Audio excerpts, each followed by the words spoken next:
Hi and welcome to day 1 of week 8 of Bulgarian Training.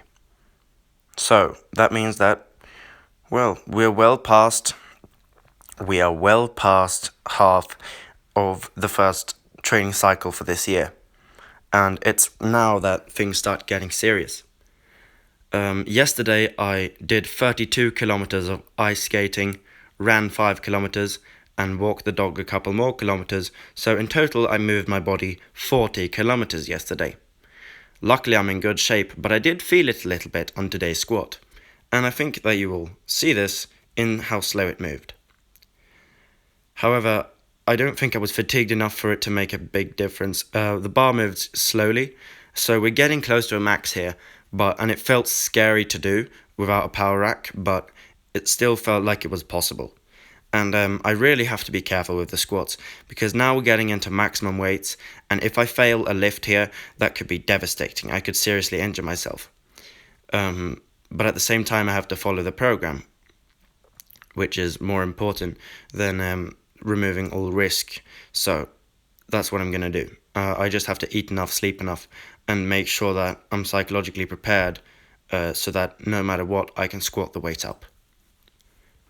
I also strained my upper back. I don't know if it happened yesterday or the day before. To be honest, it probably happened during the stupid deadlift session I had, but I didn't feel it then. I didn't feel it that day at all. So I don't know how I got it. And it's a muscle in the upper back that it's very strange. It's not any one of my spinal erectors. I know that. I know it's probably not my trap. I don't know what it is. I know that it has a correlation with twisting, especially twisting of the rib cage, and breathing, right? When I breathe in deeply, especially when you chest breathe and not belly breathe, so when you breathe in deeply through your chest, then I feel that place. And it's actually more to the side than I had initially thought.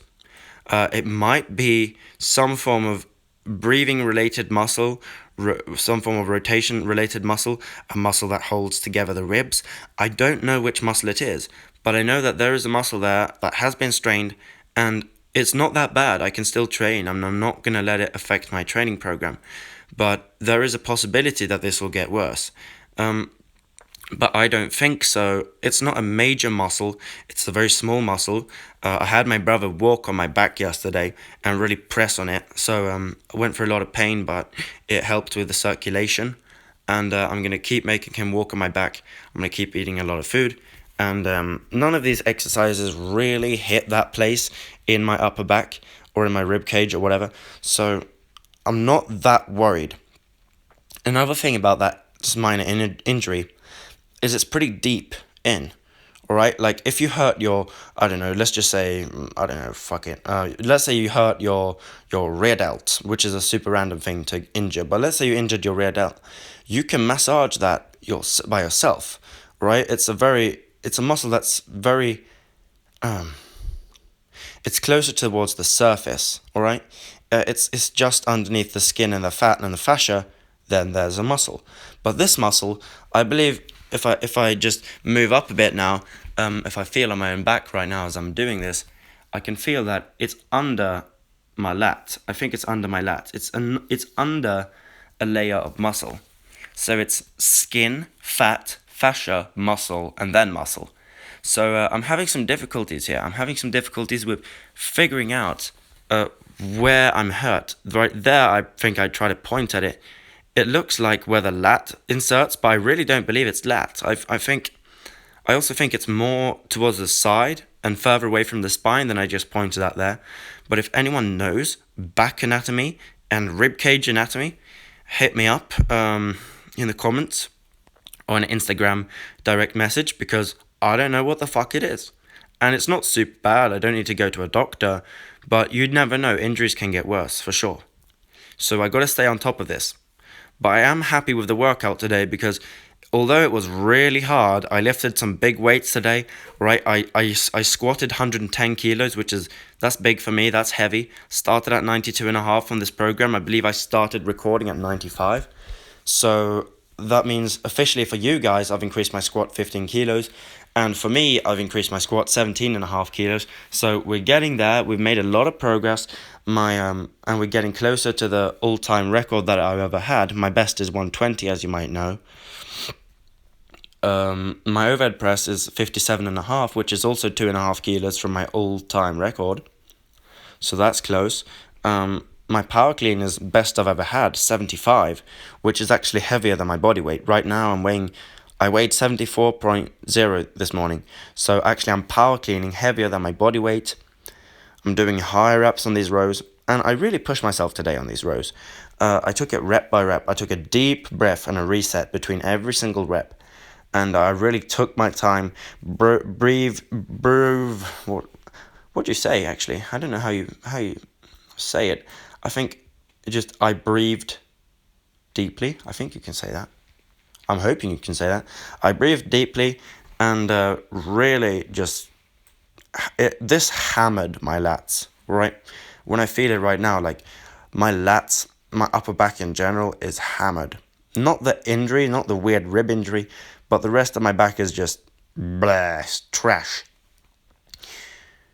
And we'll see how deadlifts go this Saturday, alright? And there is a chance that I fail deadlifts again.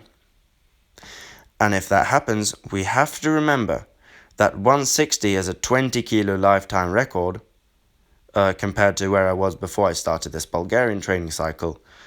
And, the squat, I'm just getting back to where I was. That's the goal of this training cycle. But the goal with the deadlift is to beat it by 20 kilos. So we have to be aware of that. We have to be aware of that 160 kilo deadlift is a big, big goal. And it might have been a too lofty goal. But I don't believe so yet. I still believe in my ability to get it. I just think that it will take a lot more outside of the gym, outside of my home gym, than I initially thought. I just thought that I could follow a solid program and get there. But now we're getting to the point to where I got to consider things like eating more, increasing my body weight, which both of those things I'm actually doing. Sleeping more, I'm working on that. Alright, so I keep track of my average weight. And throughout this whole Bulgarian training, I haven't really gained anything. I've been 73.8, 73.5, 73.6 as an average weight throughout the week. Last week, I managed to average, I believe, 74.1 or 74.01. I think that's... So basically, I averaged 74 kilos last week, and I'm going to try to gain a bit more. According to my weight gain plan, right now I should weigh 74 plus... wait a bit. I've got to take some time here.